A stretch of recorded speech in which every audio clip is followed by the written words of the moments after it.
Thank you to Greg for being my volunteer patient. I have already washed my hands and made introductions, and I'm going to examine his skin to start. May I have your hand?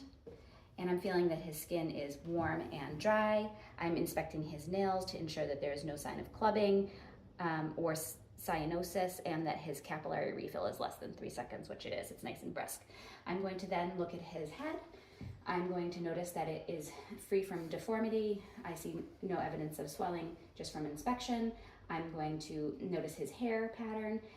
It is with normal distribution with some signs of some male pattern baldness at the edges. His texture is normal. I'm going to also palpate for any kind of tenderness along his scalp. Thinking about any previous surgeries or trauma that would cause any kind of deformity, lump, bump, mass, and any signs of tenderness, tenderness when I feel. And I'm going to also be looking at his scalp for any flaking, for any signs of infestation, and I'm also looking at his scalp for any nevi or lesions, which I do not feel.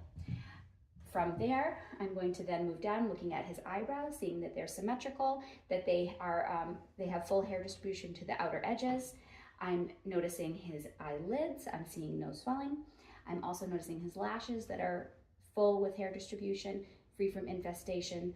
I'm looking at the lacrimal area, and I'm seeing no signs of edema or erythema. I'm also looking at his eyeball, and the sclera and conjunctiva are clear. No signs of injection, and I am going to palpate his lacrimal area. Any tenderness there? Nope. And I'm also looking at the orbit, noting no tenderness there. I'm going to now do an eye exam with my fundoscope. I'm going to look into his eye, finding the red reflex. The room light is dim, and I'm looking to the back of his eye, set at 0 diopters here when I begin the exam, and I'm looking at his disc. His optic disc has nice sharp margins. I examined his retina and saw that it was free from cotton wool bodies, AV nicking, and any kind of hemorrhage. I'm now going to assess his pupils. I would have done that exam on both sides. In the interest of time, I'm doing one side. I'm going to now notice his pupils. His pupils are equal and round. I'm going to make sure that they're reactive to light. I'm going to see his left pupil constrict with direct light. I'm going to see his right constrict, and I'm going to see consensual constriction, which is normal. I'm also going to be doing the mirror test to assess for accommodation. If you could just look at this pencil as I come towards your face. Excellent. I'm noticing that his pupils do work together and constrict. I'm going to test his EOMs. Greg, if you could just watch my pencil. Excellent. Making an H shape, seeing that he does not have any signs of nystagmus or strabismus. I'm also going to have you look at me, and I'm going to hold my fingers out to the side, and I'm going to wiggle a set of fingers, and I want you to tell me which fingers you are wiggling. Upper left, lower right, upper right, lower left. Excellent. I'm just testing his visual fields, which appear to be intact. Next, I am going to inspect his nose. I'm going to look at the anterior and inferior aspects. I'm going to examine his nares.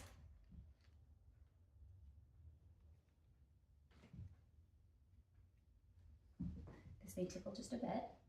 I see no drainage at the start, and when I inspect inside his nose,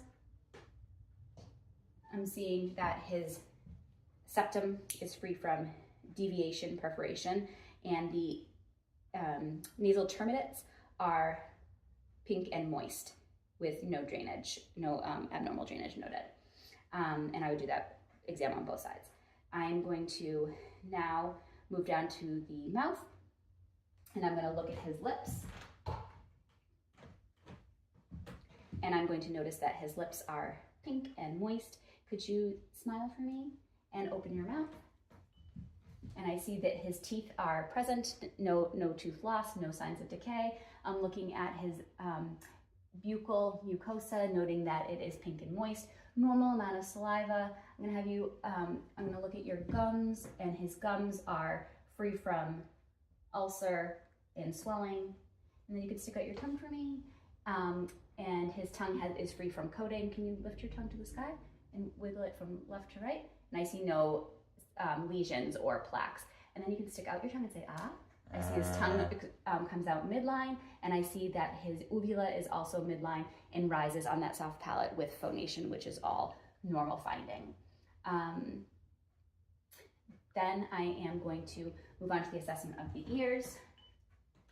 And I see that his ears have no sign of erythema or edema. I'm going to assess for tenderness by doing the ear pull test. Any tenderness there? Nope. And I'm going to depress his tragus. Any tenderness there? Nope. Any tenderness back here on the mastoid? Nope. Excellent. And I'm going to now look inside his ear. I see no drainage on the outside. And as I look in at the canal, I see that it is free from edema, erythema, and drainage. And I'm looking down at the TM, and I'm seeing my bony landmarks. I'm seeing the incus and the malleolus, and I'm seeing the cone of light at 5 o'clock, as I would expect on the right ear, 7 o'clock on the left ear. I would do the exam on the other side. I'm going to do a whisper test to test for auditory function. If you could slide forward, please. And from 2 feet behind, I'm going to say a combination of letters and numbers, and I'd like you to repeat them. I'd like you to cover your left tragus, your left ear, just put your, and massage it just a bit, just so that it blocks your hearing. So from back here, I'm going to take an exhale, 3K2. Did you hear what I said? Mm-hmm. Can you repeat that? 3K2. Excellent, hearing is intact. I would do that on the other ear. Okay, and you can push back just a bit. Now I'm going to examine my patient's neck, which I'm looking and I'm seeing that the trachea is indeed midline, and I'm going to have him take a swallow of water, and I'm going to watch his thyroid area, which I already see is free from enlargement. You can swallow. Excellent. You can palpate in the front there. I'm also going to have him take a sip of water while I palpate in the back. If you could switch a little forward. And swallow. Excellent. And I'm feeling under his carotid cartilage, and I'm finding the isthmus and the sides of the glands, displacing the gland to the left, displacing the gland to the right, and I feel no enlargement, no nodes palpable, which are all normal findings. I'm going to now assess his lymph nodes of the neck. I'm going to start in the preauricular area, postauricular, occipital, tonsillar, submental, submandibular, and submental. I'm also going to assess the anterior cervical chain, deep cervical chain, and posterior cervical chain. I'm also going to assess the supraclavicular area for any nodes, and I feel no masses and no enlarged nodes. I'm going to have you now lay back, please. And I'm going to begin the cardiac assessment while I listen to his carotid arteries.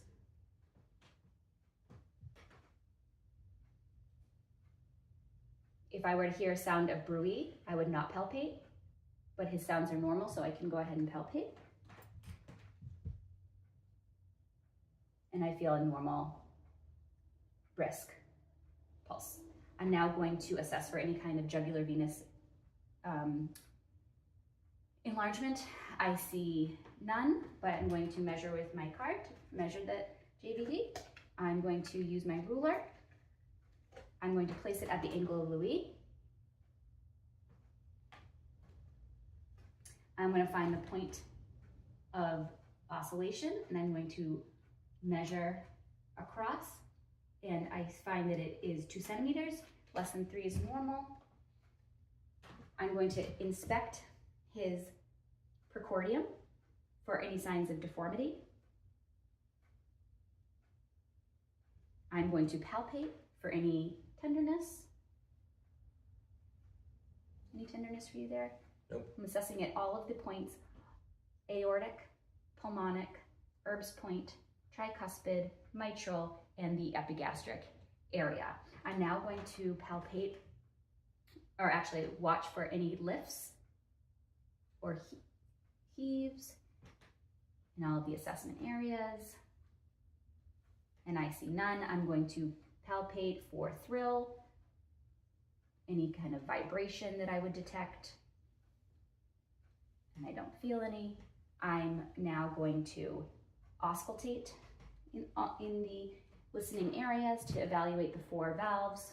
I'm going to use my diaphragm, and I'm listening in the aortic, pulmonic, Erb's point, tricuspid, mitral. I'm noticing that his rate is normal. Between 60 and 100 is normal for the adult. I'm now going to auscultate with my bell for any sign of murmur. I'm going to listen at all the listening points. I hear no sign of murmur. To accentuate any possible murmur, I'm going to have Greg turn onto his left lateral decubitus side, so I can just make that a little bit stronger in here. So you can just have your arm along your side if you don't mind. I'm going to listen in that area. No sign of murmur there. I'm also going to palpate for the point of maximal impulse and the apical impulse. Feeling it at the midclavicular line in the 5th intercostal space. Okay, I'm going to have you now sit up, and I'm going to assess with my diaphragm for any aortic murmur. So what I'm going to have you do is lean a little forward, inhale, and then exhale and hold. And I'm going to assess down the lateral left sternal border for any aortic murmur, which I do not hear. Okay, now I'm going to look at his, you're breathing normally, okay. Now I'm going to do the respiratory assessment, which is I'm looking first at his regular rate, which is around 14 breaths per minute. 12 to 20 is normal for the adult. I'm seeing a regular rate and rhythm. I'm also seeing a lack of increased respiratory work. So he's breathing comfortably with no accessory muscle use. Then I'm going to palpate in the front. I'm going to assess for fremitus. Could you say 99? 99. Say again? 99. And again? 99. And that is a normal expected finding. I'm going to percuss in the front at all the listening areas, and I'm listening for resonant sounds as I percuss, which are there.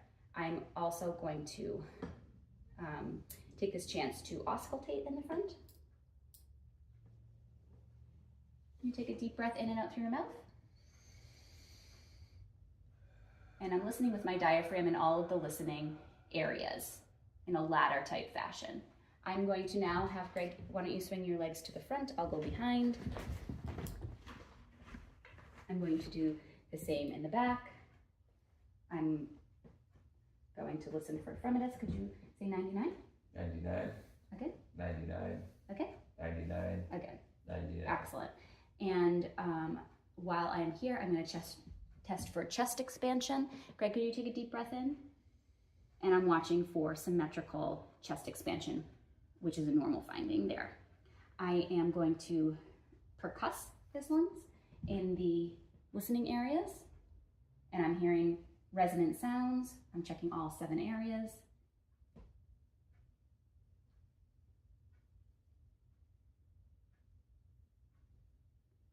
And I'm hearing resonant sounds. I'm also going to percuss to find the expansion of his diaphragm. So Greg, I'm gonna have you take an inhale.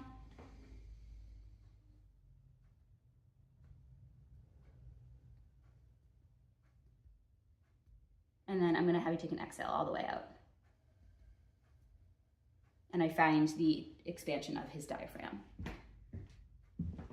And then let me listen in the back. Did I listen to all these areas? I'm going to have him do inhale, exhale, and I'm listening at all the 7 areas on his back as well.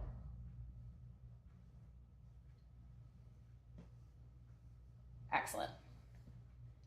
In his lungs, I hear some nice vesicular sounds in his lung field, and they are free from any adventitious sounds, such as crackles, rhonchi, wheeze. They're all normal sounding, so you can turn back this way. Okay, so we listened to you, and now I'm going to check your peripheral vascular assessment to assess for any kind of venous insufficiency. I'm going to check your radial pulse. I would be doing this all on both sides of the body. I'm checking his ulnar pulse, I'm checking his brachial pulse. I would then check his femoral pulse, which I'm going to skip for this exam. I'm going to check his popliteal behind his knee. If you could scooch all the way back just so I can show your foot. And I am going to assess the popliteal. I'm going to the dorsalis and the posterior tibial. And I am seeing, I'm feeling good, strong 2+ pulses, and I am seeing normal hair distribution. His skin is warm and dry. It is not cooler, pale, or hairless, which would be concerning for arterial venous insufficiency. And that concludes our exam.